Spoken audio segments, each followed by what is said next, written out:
Hi, everyone. Welcome to this session. And the topic here is on how do you make software and data architectures sustainable, and with the focus of how do you make it environmentally sustainable. So we're hoping that you find this interesting and leave some food of thought, but maybe quickly just to introduce ourselves. Yes, my name is Madeleine. I'm a software engineer, where I've been mostly involved in business builds recently. So I'm a full stack engineer. My absolute favorite programming languages are Prolog and Erlang. Something I probably mention a little bit too much, to be honest, but can you? I don't know. I stumbled into this topic, like sustainability within software, a couple of years back. I got super excited about it. So I was thinking like, oh, okay, who can I reach out to? Somehow found Nikhil, a colleague who I'd never worked with before, got him on board. We started writing this blog post. And then somewhere we realized exactly how much there is to learn on this topic. So it's like, no, one blog post is not enough. It's way too big topic. So going into this talk, this is still a very new ground for us. We're still learning. And also looking forward then to share what we learned so far and discuss these learnings and observations with you guys. Thank you, Madeleine. And I'm Nikhil. I'm a data engineer and architect. So I started my career actually as an electrical and electronics engineer, working very much with digital logic circuits, but then slowly moved into the space of data. And of course, really enjoy building and designing data-intensive systems for applications, mostly focused on the ML side. But a second hat I also wear is on the advisory side. So I do help technology leaders really understand technology, the implications, with a large focus on data and analytics. And I got specifically interested in this because I worked for almost a year in the renewable energy sector and helping them build up their IT stack, basically, to run the kind of applications required for renewable energy integration. So frequency regulation, but also dispatch, moving energy from the offshore wind farms all the way down to the south in Germany. So really excited to speak about this. And maybe just as a quick overview on how this will go is that over the next 30 minutes or so, we're going to talk about three things. So the first one is, why are we actually talking about this? Why is it important and something that you should start considering now? The second is then, what can you actually do? Like, how does this all work, right? So what actually makes up sustainable software and data architecture? And finally, how can each one of you do something about it going forward? So that's the main idea. And maybe, just to start with a little bit of history, you don't have to read everything here, but the resource management, so how we use resources, this has been something that has occupied the minds of human beings for a long time. Of course, when it comes to oil and gas, when it comes to land, when it comes to everything else, but it also has a lot of applications in the world of computing. So if we really think about how it started off in the early computing era, you literally had for storage magnetic drums, magnetic tapes, storing information in a room. For compute, you had vacuum tubes, which was the origin of the word bug when you coded something. And in general, everything was limited. You worked in very impoverished settings in terms of what you had to work with. And so it was just by design that you had to be resource conscious of how you used it.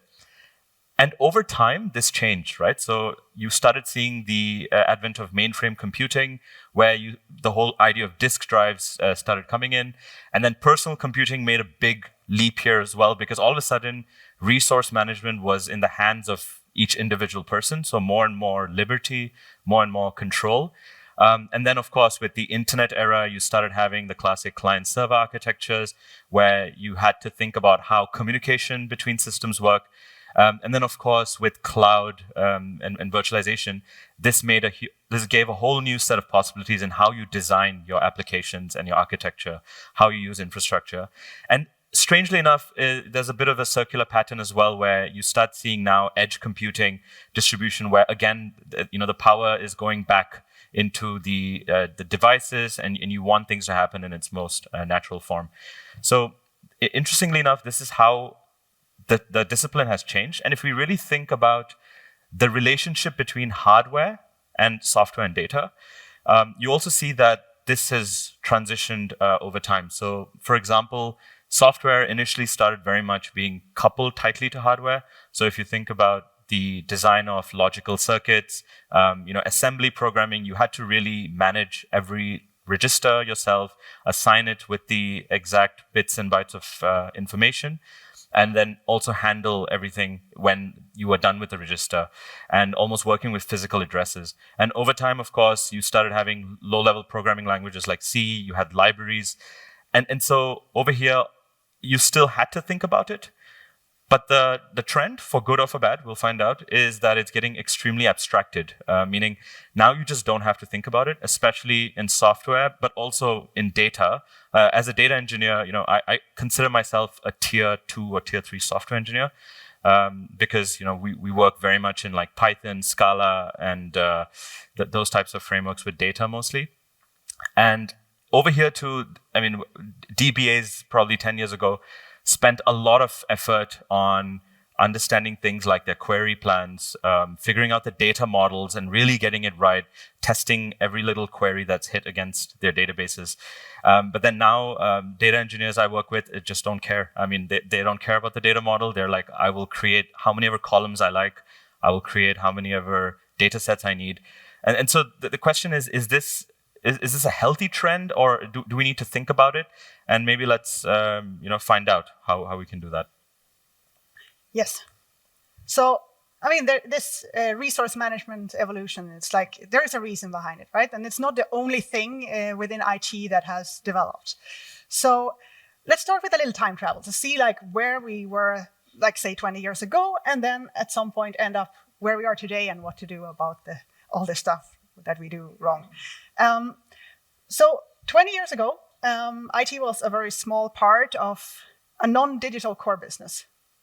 You have some IT managers that talk to those engineering teams that no one really knew what they were doing. And then you had a water setup with the speed of delivery was important, absolutely, but maybe not as important as today, where it's like very, very high pace. We work with like mostly monolith, client server, laid architecture.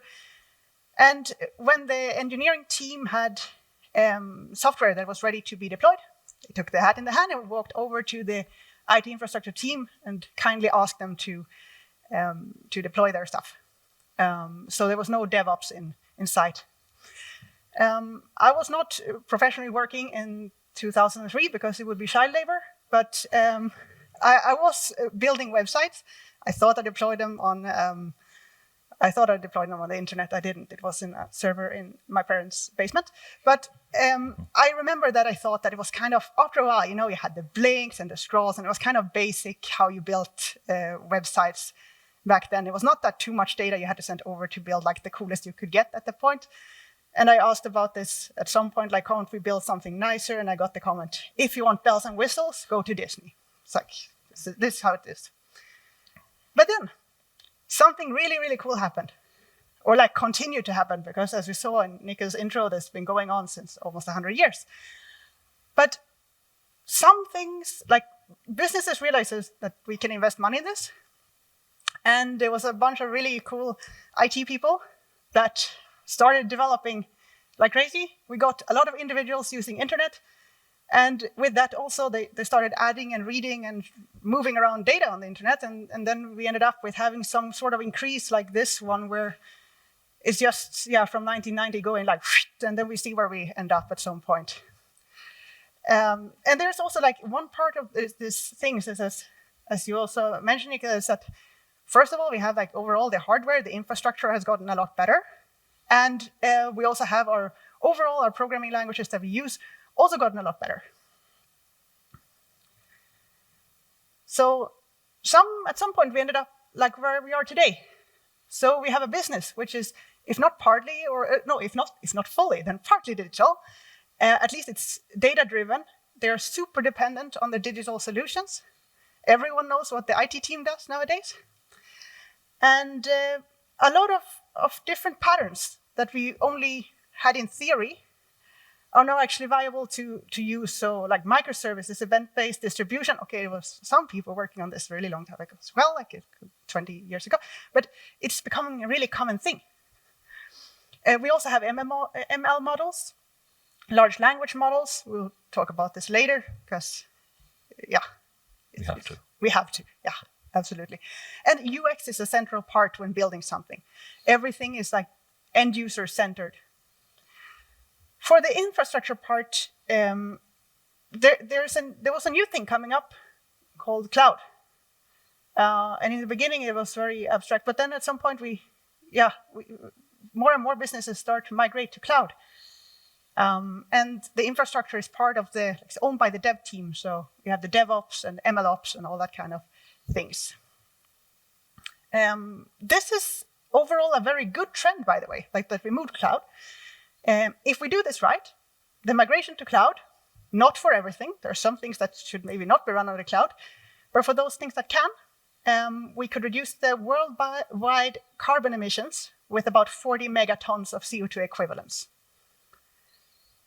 Exactly. And if we also then think about just the origin of carbon emissions from IT in general, it has also been studied that actually devices and hardware eventually leads to the largest proportion of emissions, which also means that the software and its ability to be continually run on hardware is an important aspect. And if we just think about cloud computing, it is about 3% of total global greenhouse gases. That is actually, approximately 150%, like 1.5 times aviation or shipping.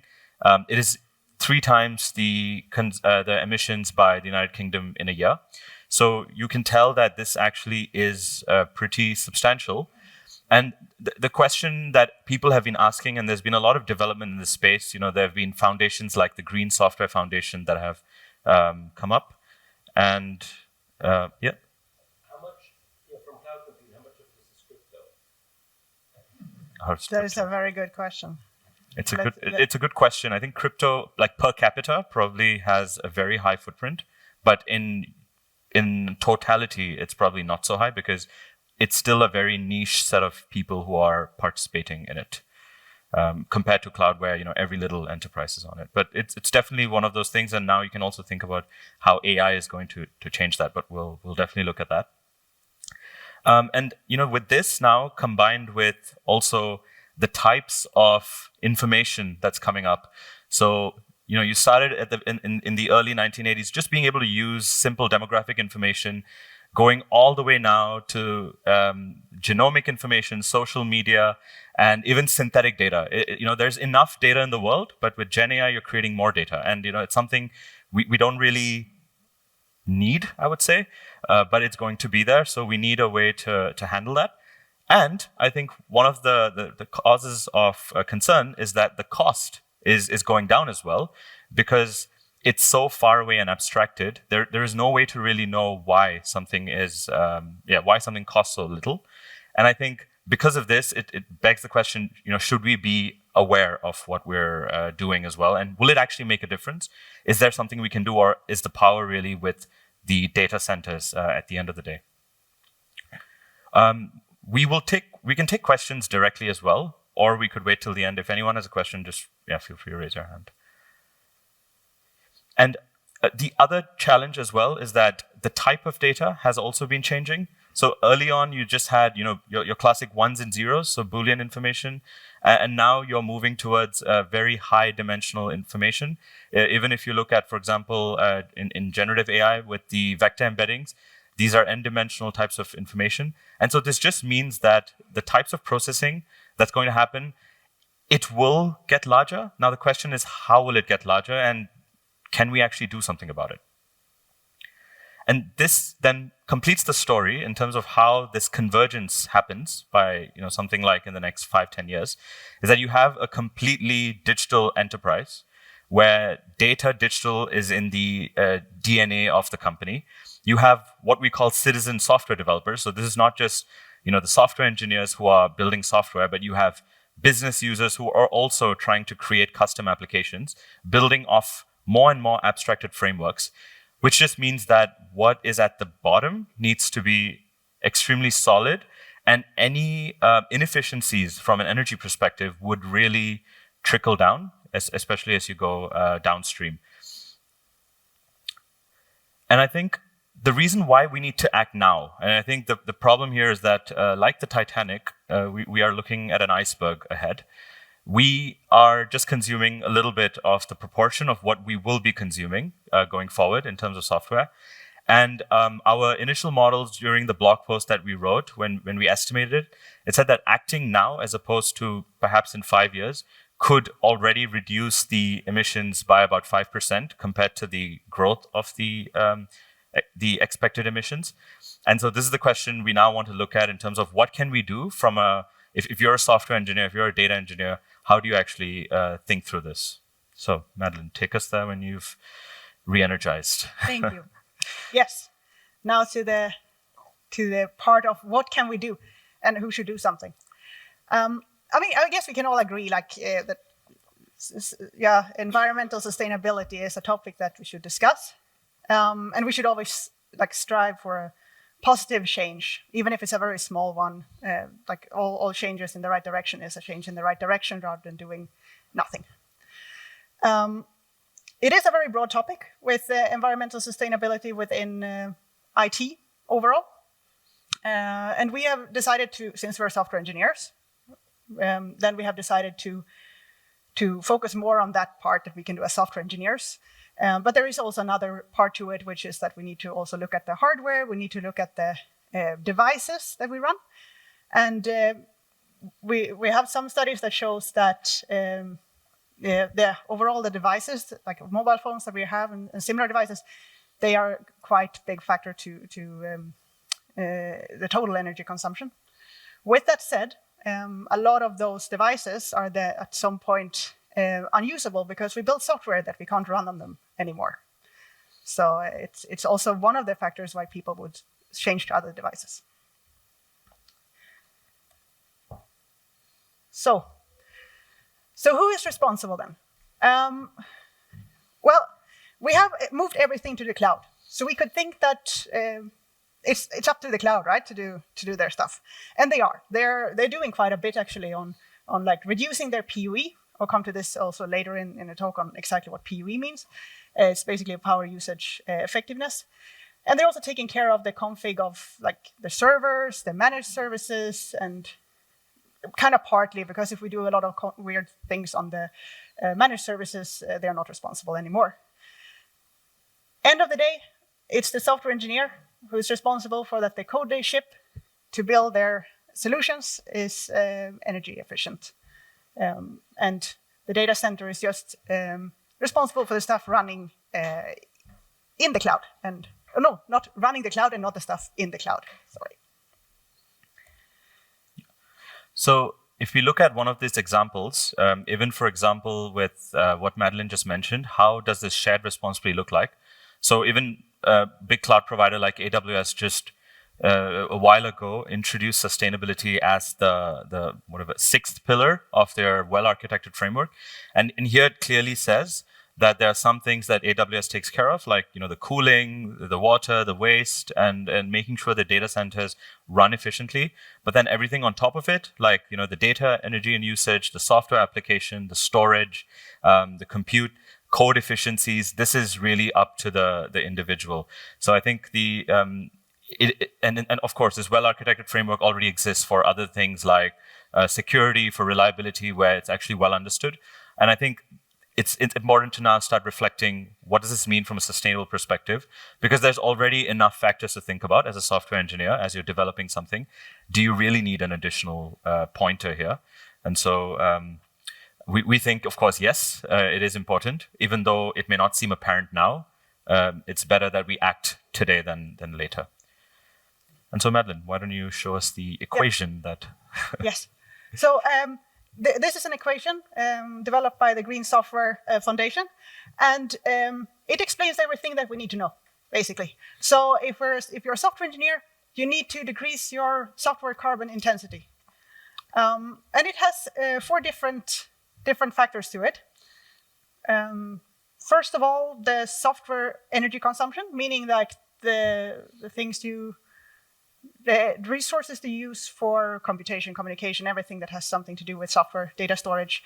Then you also have the CO2 equivalence intensity, where different times and locations can affect the CO2 equivalence per kilowatt hour.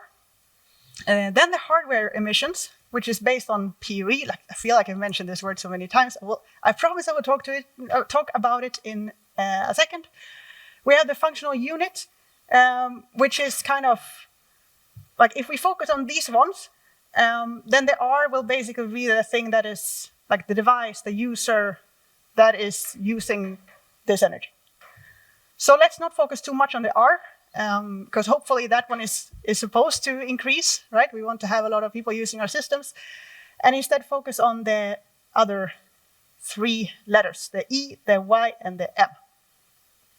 So there are tons of actions that is like big and small that can be done when building software to decrease the energy consumption. In our talk, because we only have not that many minutes left actually, we talk about the following ones. We have computation. Basically, we think through the code to apply energy efficient patterns, and then we can reduce the computation effort. Simple. Communication. Cost of data transfer can be reduced by considering the payload sizes, removing redundant communication. Think about how we communicate between the different parts that need to be communicated between. And then time and location, which is the part that the CO2 equivalence of the solution can be reduced by, for example, moving computation to times and locations where the carbon intensity is low, move services close to each other, or reducing the PUE. So let's start with computation, because it's quite interesting. Yep, I will go ahead. Anyone has seen this one before? Anyone? Yeah. Okay, yeah, I thought so. It's usually, if you would mention efficient software engineering, this table comes up. It's the one that comes to mind. But actually, there are tons of patterns that have shown to reduce the energy consumption coming from computation. And pragmatic high-level start with would probably be it's actually just to leave the campsite cleaner than you found it. If you have this Kafka topic laying around that no one uses and we don't know when you are going to use it, just remove it, right? And if you have a service that only needs to be run for a little bit of a time once a month, don't run it all the time. So it's just remove stuff that you don't use. If you have a model that needs to be trained, don't train it more often than it needs to be trained. And if you don't have to test something, don't test it. These things take some energy as well. The second part is maybe a bit opinionated from my end, but when we build solutions, we build them to move data around. So if we build our solutions based on the data, instead of building or structuring the data based on the solution, we can have a normalized data very early on, and we can then reduce the duplicated computation that might also increase consumption. So to come back to this table, there's been multiple studies that shows that comparing programming languages to each other while performing specific tasks can result in some of them proving more efficient than others. However, this is one factor to take into consideration, but to keep in mind is that we are looking at solutions. So if we use one programming language, which is really good on one thing, and we use it for everything, we might not end up with a more sustainable system. So to use and combine programming languages, virtual machines, framework, and tooling that results in a complete energy efficient solution might be proven more effective than just choosing the language, even though it's somehow more complicated. So to say that one service can't save all the others, look at the entire solution. And then, of course, implementing efficient energy patterns and algorithms. Yeah. In this case, how did you compare, for instance, TypeScript to JavaScript? When it's basically transfile. I mean, is that including the translation, which only happens once? Yeah. I'm not too much into detail into this table, because it's the one that is usually shown. There is a paper behind it. It's on this link here. So that's where you can find the details behind this, the results. So let's think about now one of the biggest consumers of energy that's also going to be more and more relevant with AI and Gen AI. We have to mention it because it's the talk of the day, and it wouldn't be contemporary enough if we didn't. But even in this whole space where data is being used to eventually do something with it, to create new businesses, new products, there's been a change in also the way AI has evolved, right? So from your classic rule-based systems to learning methods like your random forests, like your support vector machines, but then to neural nets that eventually gave rise to LLMs, where the nature of the computation has also transitioned. I think it is known and at the same time unknown, because there's some, for example, ChatGPT 3.5 or the GPT 3.5 model, the exact amount of energy required in training it, if you look at also the number of people, human beings that were involved in fine-tuning, manually curating the responses, you cannot really put an exact number on it. But there have been some studies to show that it really does take millions of dollars of just energy, or rather of compute to get there. And this is something to think about, because these are just at the moment a few models that are held by some stronger institutions or organizations at the moment. But as every organization starts to dip their feet in and make their own models, the question also becomes, what do you want to be in your organization? So do you want to be a shaper of models? So you just take a model, you fine tune it for your context, and you mostly consume what others have provided? Or do you actually want to build your own? And of course, not every company will be able to do that. And in general, if we also just think about the computing requirements that has risen, I mean, looking at the chart from The Economist as well, from OpenAI's paper, the amount of energy required is going up in this space, simply because even the mathematics behind how a large language model is built, the almost brutish force method required to set it up and ensure it's trained, just means that it just needs more and more and more, right? So it's very consumption driven. And so the questions sometimes to ask is really, what do we really need to accomplish? What can I actually control? Do I need to be am I okay being a shaper of a model? Because, for example, it's been also proven that using a pre-trained model and then fine-tuning it can give you equivalent performance to almost training a model from scratch. And so making sure these kind of decisions are part of your day-to-day, I think, is also important. Like, for example, the best-in-class AI models has on average doubled every 3 to 4 months. And even the data sets underneath it are ballooning. So even with data generated by these models are now becoming inputs to the next generation of models. And so the question also is the way of working behind the space, because it's a lot of experimentation. We don't know how many times the model had to be trained before it was finally trained for what was generally available. And sometimes, I mean, I've been in projects where just because we have retrained models several times a day, 24 hours a day, just because we could, right? We didn't really think about the energy footprint behind the scenes. And of course, when the market starts pricing carbon into your data centers, you're in a way taking care of it. But it does also depend on our demand. And one very important piece here within the AI is actually going back to the hardware and realizing that actually the types of calculations that we're also doing is changing. So the classic scalar computation that could have been done on a CPU is just not enough. And then, of course, GPUs have come in for vectors. But then, for example, Google also with their TPUs, so tensor processing units, have realized and provided a lot of increased efficiencies in model training, especially for neural nets where you're actually working with matrices, and when matrices are being additively or combined, or rather calculated in a chain, you don't need to keep going back and writing to memory.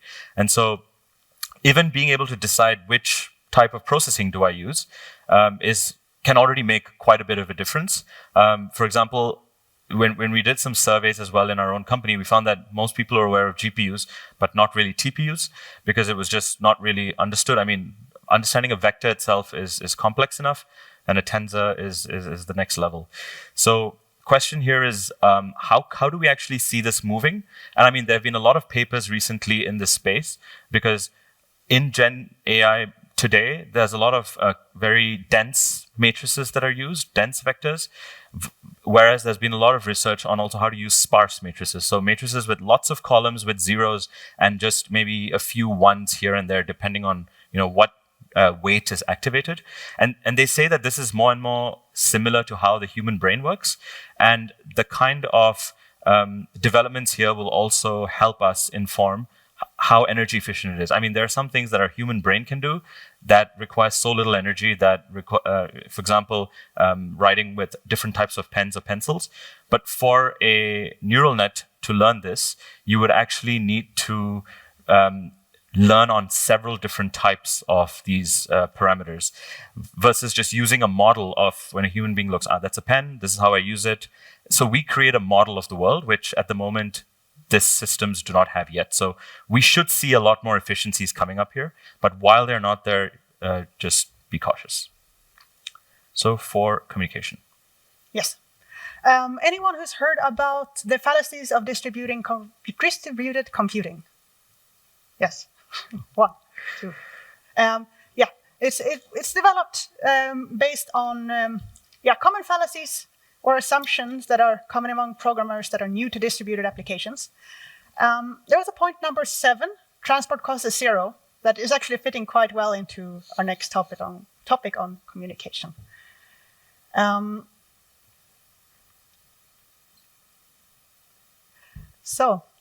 A distinctive part of an application's energy consumption is indeed transport, and it's more concrete, the communication between the different devices. So it could be internal servers or servers, and it could be server to end user, and it's the communication in between there that has quite a bit of impact.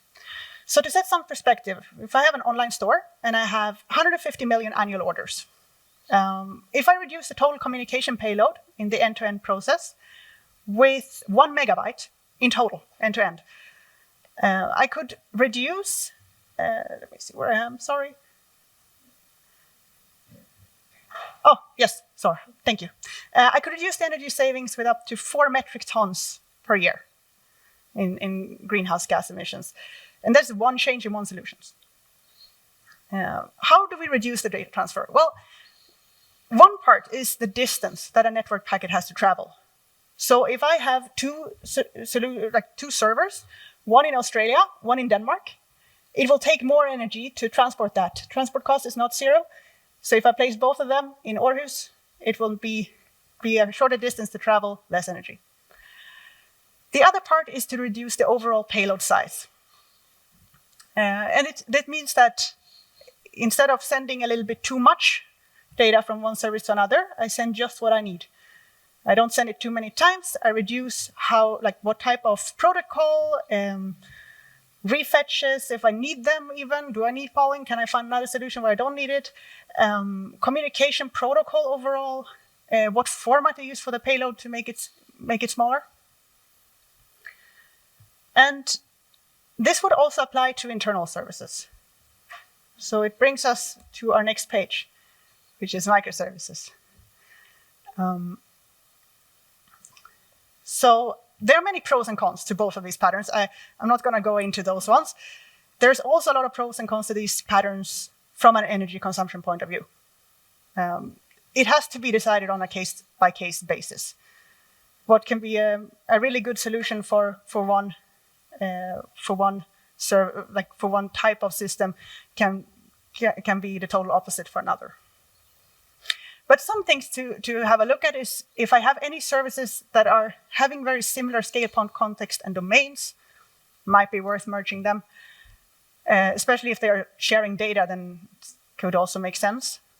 Another part would be to co-locate services that are highly coupled, meaning place both of them in Aarhus, don't place one in Australia. And the side of use of language and tech stack on a service level Because very often we build microservices, and we build all the microservices exactly the same. Might be worth looking into if there is any other, like it takes, it's a lot of different ways to build software, right? So it might be worth looking into different tech stack on service levels, different service levels. And then running significantly resource-intensive services in a region and a time frame where the carbon intensity is lower. Which brings us over to time and location. So the electricity that we need to run our services they don't have a consistent carbon intensity. It fluctuates. It fluctuates over the hour, over the day, over the week, over the month, over the year. So a day from a carbon intensity point of view, meaning emissions of CO2 equivalents, meaning like all different types of carbon gases converted to equivalents in CO2, it varies. So sometimes 1 kilowatt hour doesn't cost that much in CO2 emissions or CO2 equivalence emissions, and sometimes it's quite a lot. And this is controlled by numerous factors. One of them is demand.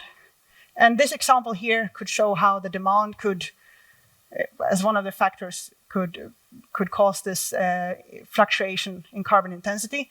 You see in early mornings, it's not that much happening, while in the evenings around 6, it's quite a bit more, because the demand is simply bigger. The other part is the location. So depending on country and region, there is also an overall difference in a greenhouse gas emission intensity. So when you're deciding to where you want to place your services, of course, it's a trade-off because you also don't want the data to travel too far. This could be something also to keep in mind on that influences where to place your service. And now I'm coming to the PUE that I mentioned, I don't know how many times. Maybe I feel like I should have maybe explained this earlier. But so there is something called the power usage effectiveness. And it's a metric. It's created by Green Grid and it's for us to determine the energy efficiency of a data center. So what you do is that you take the total power, like total amount of power entering the data center, and then you divide it by the power used to run the IT equipment within it. So basically, if the only thing you did was running the servers and then all good, you would end up with a number 1. If you have some cooling, some lighting, some engineers that want to drink coffee, then it increases to a little bit more.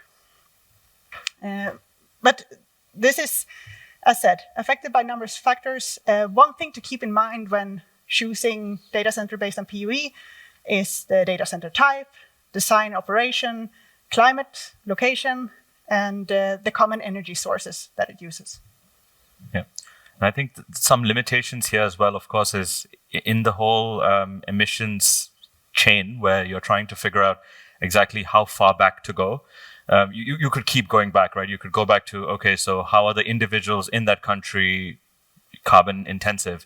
Do they consume more carbon on general? Like, do they drive a lot? Do they eat less meat? I don't know. Like, you can keep going down this rabbit hole, but probably it's good to draw your line exactly at PUE and stopping there, because then you have something for decisions.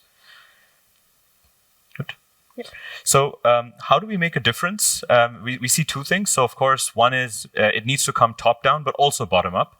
And by top down, I mean that if executives and leaders also make it a priority that this is something their company, their teams should think about, then people will be more likely to think about it. And of course, it also needs to be led, at the grassroots by everyone who actually has a part to play in developing software or writing data engineering pipelines. One way that we find that, of course, this is all common sense, but very often forgotten as well, is that for change to happen, there are probably a few things to look at. So right from role modeling, where when you behave differently, you don't realize the kind of effect you set off. You don't realize when you say something like, "Oh, I'm actually only going to run my workload in this country because it's much more, it has a lower PUE, rather higher PUE. Sorry, so I would you would set off a chain. But also skill building, right? So making sure people are aware of it. I mean, this is a very new space. When we had this first idea for a blog post, there were very few papers out there. And now there's a Green Software Foundation that has even curated a little course that's very easy to understand that explains some of these concepts. So getting people in your teams, in your organization, just to spend an afternoon looking through this. Also to mention, there's a bunch of new scientific papers out as well. And especially like very recently, published too. So just doing a search for that is also a good thing to do. It's so much so that when we started preparing for this talk, have a hard time almost to keep up with it. Exactly. And I think especially in the whole AI space, given that it's so energy hungry at the moment, but also just understanding conviction, like really believing that what you're doing could make a difference, even though perhaps you haven't seen the full outcome of whether it is, because in these cases it is challenging. So just having some sort of conviction, but also reinforcements, right, with a formal mechanism. So if you have set concepts in your teams, like let's take a look at how each application's doing, which is the most energy efficient application here, if there's some sort of leaderboard. And there are tools out there that actually help you publish how much emissions your application actually creates. So what could you do as a software engineer? Yes. First of all, care about the details. So when you leave your home in the morning, I hope at least that you will turn off all the lights, right? Like that's usually what we learn that we should do. We can think a little bit the same in our code base. If we see something, or if we see something in our solution that is simply using energy where it doesn't have to use energy, do something about it. The second part is to create some awareness. So first, if you have tech refinements and planning, there's always a lot, like people like to discuss architecture. So if you throw in a little bit of sustainability as well, it can actually have a positive effect. Regarding non-functional requirements, I mean, we have non-functional and functional requirements is what decides how our system should be built. If we also add sustainability there, it's one of the non-functional requirements that we need to think about, together with all the other ones. And then to gain more knowledge, we already talked about that there are some papers out. There's a lot of research that's very recent. There's a lot of stuff going on in this area, but also to attend Henrik's talk on Wednesday. Yeah. Yes. Hey. On energy efficient software architecture. Looking forward to see that one. Yes. And for a data engineer, what could you do, right? So think about your infrastructure. What are you actually running your workloads on? Are you running them on GPUs when you don't need them because they're very energy hungry? Could you possibly use TPUs? Could you use other types of computation in different regions? But also, in terms of your ML ops workflows, do you really need to train this model 50 times in a day just to get that 0.001% change? Is it actually helpful? But also just bringing up these architectural patterns in discussions, especially for things like data duplication. When you propagate changes in a data pipeline, do you really need to do a full load where you truncate the table completely and reload it just because you're too lazy to think about an incremental approach to propagating deltas? And then I would also say, yes, making sustainability a non-functional requirement, thinking through and staying close to the developing literature. What does this mean from a data architecture perspective, especially as there are tools? For example, with the Green Software Foundation as well, which really brings together several organizations. And there are pretty cool tools out there that are being developed, some very hacky, some that are a little bit more formalized, where you can actually put in your application characteristics, and it will tell you what the carbon emissions are. So for example, this one from Element AI actually looks at the emissions for ML based on your hardware provider and where you actually implement it. But then the other ones like Code Carbon, or also the other one called Green Algorithms, which makes it even easier to understand because it translates it into very human things like this is equivalent to 10 cows in New Zealand or something like that. And I would say publishing it is very important in an interoperable fashion, because if we don't have comparisons between applications within our company, but also across companies, we cannot compare. And when we say we can't measure something, there's no way to control it properly. So this is something that really needs to be inculcated within. I will not summarize again, because I think we've talked about a bunch of things, and the bottom line is that it is not 100% clear how much of a change you can make, but we believe you can make that change, especially given the trends that we're seeing and how this has moved. There's no harm in being conscious about it and staying close to it and radiating this idea, just so we act proactively rather than reactively, to eventually save the planet one bite at a time. That's the idea. Thank you.